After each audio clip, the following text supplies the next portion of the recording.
Terima kasih pemirsa, Anda kembali menyaksikan Kominfo Newsroom. Pemirsa, kunjungan Paus Fransiskus ke Indonesia merupakan momen penting dalam menciptakan perdamaian dunia antar umat beragama. Perwakilan dari Konferensi Wali Gereja Indonesia sekaligus juru bicara panitia kunjungan Paus Fransiskus, Romo Thomas Ulun Ismoyo menekankan, kunjungan ini merupakan pengakuan atas status Indonesia sebagai miniatur keberagaman dan toleransi di mata dunia.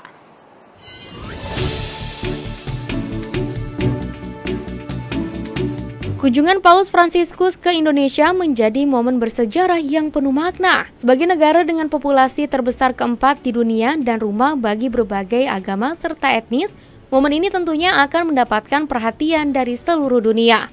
Perwakilan dari Konferensi Wali Gereja Indonesia sekaligus juru bicara panitia kunjungan Paus Fransiskus, Romo Thomas Ulun Ismoyo, dalam dialog Forum Merdeka Barat 9 menekankan bahwa kunjungan ini merupakan pengakuan atas status Indonesia sebagai miniatur keberagaman dan toleransi dunia.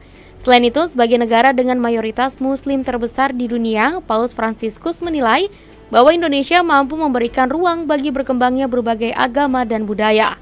Hal tersebut menjadi salah satu alasan terkuat Paus Fransiskus memilih Indonesia sebagai salah satu destinasi kunjungannya dan menjadi momen penting memperkuat hubungan antara Vatikan dan Indonesia serta mengukuhkan posisi Indonesia sebagai teladan dalam hal keberagaman dan toleransi di mata dunia. Indonesia itu hebat dalam arti di mata dunia itu tentu saja dalam arti di mata Vatikan, bahwa negara-negara lain punya kehebatannya sendiri. Indonesia adalah miniatur keberagaman dan miniatur toleransi yang senantiasa terawat, tumbuh, lepas dari adanya letupan-letupan kecil di beberapa tempat, tapi secara umum Indonesia ini hebat bisa merawat dan juga menjaga keberagaman. Lepas daripada itu, secara internasional, Gereja Katolik Indonesia juga posisinya sangat signifikan. Saat ini banyak negara-negara gereja-gereja Katolik di seluruh dunia itu misionarisnya berasal dari Indonesia.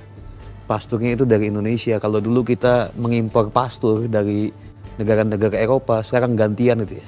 Bahkan pemimpin beberapa lembaga religius agama Katolik itu berasal dari Indonesia. Dan jadi signifikansi Indonesia secara sebagai negara itu istimewa. Pada kesempatan yang sama, Imam Besar Masjid Istiqlal Profesor Kiai Haji Nasaruddin Umar mengatakan, kunjungan Paus Fransiskus memiliki makna yang mendalam dan penting bagi Indonesia. Terlebih, pemimpin tertinggi umat Katolik sekaligus Kepala Negara Vatikan ini akan menyempatkan diri untuk bertemu dengan pemimpin lintas agama di Masjid Istiqlal. Kami juga harus mempersiapkan segala sesuatunya.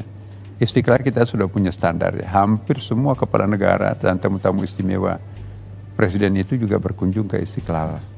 Nah, apalagi dengan adanya daya tarik Istiqlal sekarang ini kan, misalnya kita punya tanah toleransi, jadi ada tanah terowongan yang menghubungkan antara dua rumah ibadah besar ya, Masjid Istiqlal dengan katedral. Dan ini saya kira yang pertama di dunia ini ya. Nah, itu gagasan dari Bapak Presiden kita ya, memberi nama terowongan silaturahim. Pemirsa, pemimpin umat Katolik sedunia yang juga pemimpin Vatikan Paus Fransiskus diagendakan mengunjungi Indonesia pada 3 hingga 6 September 2024. Kedatangan Paus Fransiskus ke Indonesia adalah yang pertama kalinya, namun menjadi perjalanan ketiga bagi Bapa Suci umat Katolik Indonesia setelah Paus Paulus VI tahun 1970 dan Paus Yohanes Paulus II tahun 1989.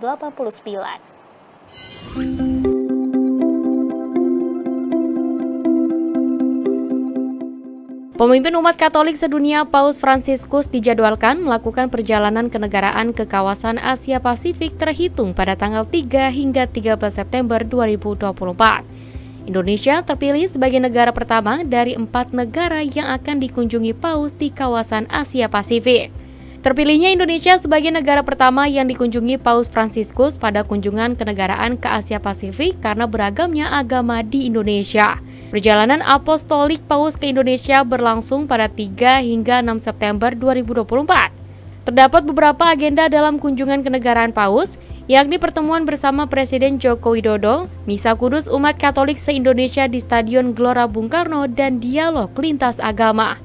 Dirjen Protokol dan Konsuler Kemenlu sekaligus Kepala Protokol Negara Andi Rahmianto mengatakan, dialog lintas agama akan berlangsung pada tanggal 5 September 2024 di Masjid Istiqlal, Jakarta. Sementara itu, jamuan kenegaraan dan Misa Kudus Akbar di Gelora Bung Karno akan berlangsung pada tanggal 4 September 2024 yang akan dihadiri oleh puluhan ribu umat Katolik.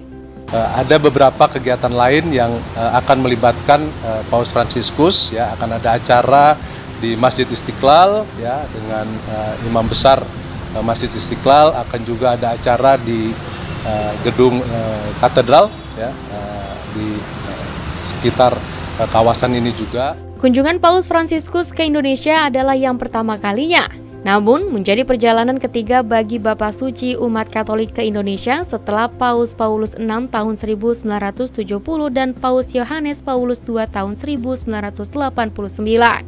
Selain ke Indonesia, Paus Fransiskus dijadwalkan mengunjungi Timur Leste, Port Moresby, dan Vanimo, Singapura, dan Papua Nugini. Pemirsa, pemerintah Provinsi DKI Jakarta menyiapkan pengalihan arus lalu lintas saat kedatangan Paus Fransiskus pekan depan. Bagi warga yang tidak memiliki keperluan mendesak, diimbau untuk menghindari area tersebut atau memutuskan untuk bekerja dari rumah pada saat Misa Akbar tanggal 5 September mendatang.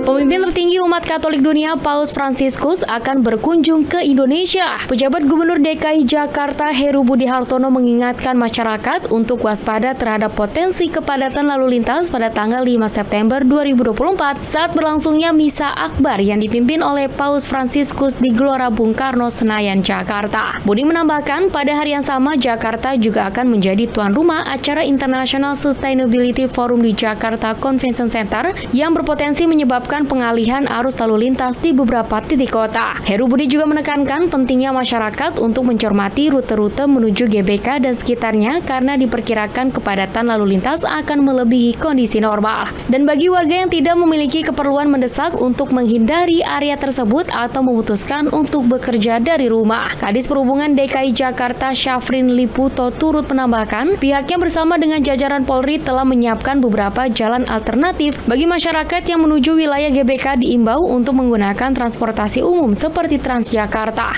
Untuk mendukung pelaksanaan, pemerintah juga menyediakan kantong parkir berkapasitas 1.800 bus yang akan membawa peserta Misa Akbar ke GBK. Untuk menghindari kemacetan di satu titik, lokasi kantong parkir akan disebar di beberapa kawasan strategis, yakni seperti Kemayoran, Cawang, dan Taman Mini Indonesia Indah. Kami menyampaikan bahwa sehubungan dengan penyelenggaraan dua kegiatan besar di kawasan GBK pada tanggal 5 September 2024 nanti, maka kita harapkan kepada masyarakat yang biasanya menggunakan Jalan Jenderal Sudirman dan juga Gatot Subroto serta Gerbang Pemuda dan Asia Afrika ini berupaya menghindari jalan tersebut.